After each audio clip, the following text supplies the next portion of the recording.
या good evening. आज हम लोग बात करने वाले हैं एडिमा और एडिमा की पीडल एडिमा, जिसमें उसकी वजह, उसके क्या सिम्टम्स रहते हैं और उसका क्या ट्रीटमेंट रहता है। एडिमा को समझने से पहले हम लोग पीडल एडिमा को समझने से पहले हम लोग एडिमा के बारे में जाने।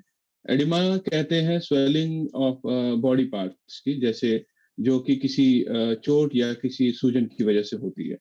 ये पूरे बॉडी में भी हो सकता है या पर्टिकुलर किसी बॉडी के एरिया में भी हो सकता है। ये ड्रग्स की वजह से हो सकता है, कभी कभी इन्फेक्शंस, कभी कभी प्रेगनेंसी के दौरान भी होता है। इसमें क्या होता है कि हमारे बॉडी के जो टिश्यू होते हैं वो स्वेल हो जाते हैं। फ्लूइड की जो लीक हो जाता है ब्लड वेसल्स में से उसके सराउंडिंग टिश्यूज में, स्किन के अंदर, उसकी वजह से सूजन हो जाती है। So this is how what is oedema actually. उसके बाद हम लोग देखें कि एडिमा मतलब के बारे में पूरा जाने। पीडल एडिमा, पीडल एडिमा उस एडिमा को कहते हैं जो पैर में, टखनों में या घुटनों के पास जब फ्लूइड का एक्यूमुलेशन हो जाता है, मतलब निचले वाले पैर पैर के हिस्से में जब जमा हो जाए। ज्यादातर टाइम में फ्लूइड, जो पीडल एडिमा है, जो थोड़ा बहुत फ्लूइड जो जमा हो जाता है टखने के अराउंड, उसको एडिमा कहते हैं। सो ये बहुत सारी वजहों की वजह से हो सकता है, बहुत सारे तरीके की वजह से हो सकता है।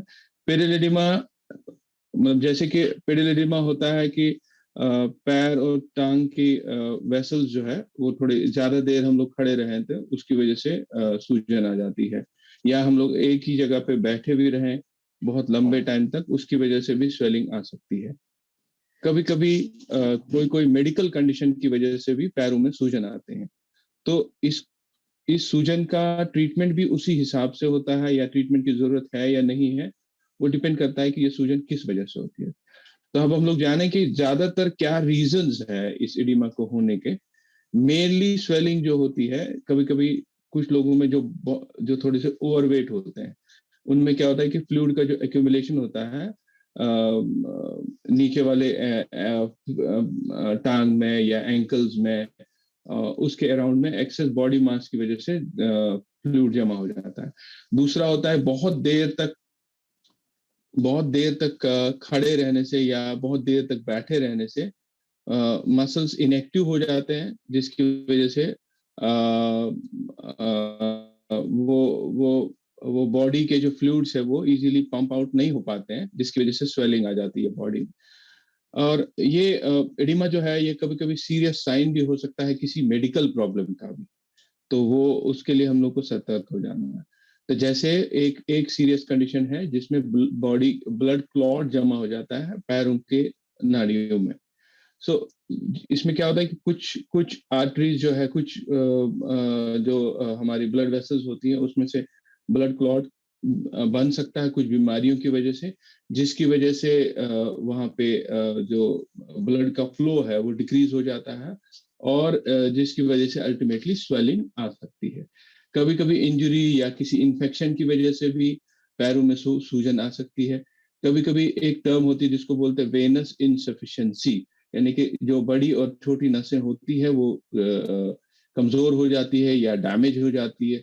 उनमें उनमें ब्लड फ्लो सही तरीके से चलता नहीं है, वो ऑब्स्ट्रक्ट हो जाता है, जिसकी वजह से सूजन आ सकती है।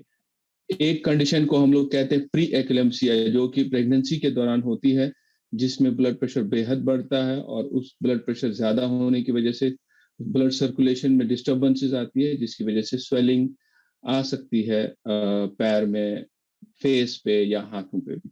एक कंडीशन और है जो मेडिकल डिजीज है, जैसे सिरोसिस ऑफ लिवर, जो कि कंडीशन होती है लिवर की, जो कि ज्यादातर अल्कोहल इंड्यूस्ड होती है या कोई इन्फेक्शन इंड्यूस होती है, जिसकी वजह से ब्लड प्रेशर या ब्लड सर्कुलेशन हैम्पर होती है, ब्लड प्रेशर बढ़ जाता है, जिसकी वजह से स्वेलिंग जगह जगह पे बॉडी में आ सकती है। एक बहुत ही इंपॉर्टेंट कंडीशन है जिसको कंजेस्टिव हार्ट फेलियर कहते हैं, जिसमें कि हार्ट के चैम्बर्स थोड़े वीक हो जाते हैं और इफेक्टिवली ब्लड को पंप नहीं कर पाते हैं, और जो ultimately it leads to swelling in legs, ankles and feet. There is one more condition जिसको किडनी डिजीज भी बोलते हैं। किडनी डिजीज की वजह से भी पैर में सूजन वगैरह आ सकती है, जिसमें कि मतलब जैसे कि रीनल फेलियर हुआ किसी को, तो बॉडी में जो फ्लूइड है एक्यूमुलेट हो जाता है बीच में, जिसको अल्टीमेटली जिसकी वजह से अल्टीमेटली स्वेलिंग वगैरह आ जाती है। एक और कंडीशन है जिसको लिम्फेटिक सिस्टम जो हमारा होता है, जिसमें से उसकी इनसफिशिएंट की वजह से कि एक्सेस बॉडी का जो फ्लूइड होता है, जो टिश्यूज से किसी भी वजह से, लाइक कोई कैंसर हो या लिम्फ नोड की डिजीज हो या लिम्फेटिक वेसल्स में प्रॉब्लम है जैसे फैलेरिया वगैरह, उसकी वजह से बॉडी का फ्लूइड में सर्कुलेशन में हैम्परिंग होती है, जिसमें अल्टीमेटली फिर बॉडी में सूजन आने की वजह से, जिस वो भी एक वजह है एडिमा होने की। एक और है जिसमें बहुत ज्यादा प्रोटीन की कमी होना, ये भी एक वजह हो सकती है स्वेलिंग होने का।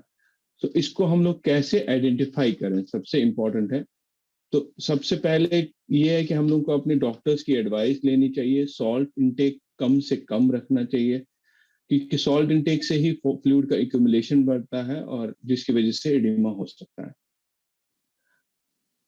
अपने तरीके से एडिमा को ट्रीट करने से पहले डेफिनेटली डॉक्टर की सलाह लेनी चाहिए, और डॉक्टर से कुछ चीजें जो हम लोग को पूछनी है वो ये है कि जैसे क्या वजह हो सकती है, इसकी क्या ट्रीटमेंट अवेलेबल है, और डॉक्टर को बिल्कुल क्लियरली बोल देना चाहिए कि अगर आपके पास कोई मेडिकल ट्रीटमेंट है या कोई ड्रग चल रहा है। तो ओवरऑल अगर हम कहें कि एडिमा जो है ये हम लोग रिड्यूस कर सकते हैं जस्ट सॉल्ट इनटेक कम करने से, डेली एक्टिविटीज जो होती है हमारी उसको बढ़ाने से, जैसे एक्सरसाइज, योगा वगैरह। और अगर उसके बाद भी आपको एडिमा के साइंस एंड सिम्टम्स है, जैसे कि डिफिकल्टी इन वॉकिंग हो रहा है, पैर में सूजन या अकड़न हो जा रही है, या क्रैम्प्स हो जा रहे हैं, या दर्द हो रहा है, तो डेफिनेटली डॉक्टर की सलाह लेनी चाहिए हम लोग को। Thank you very much.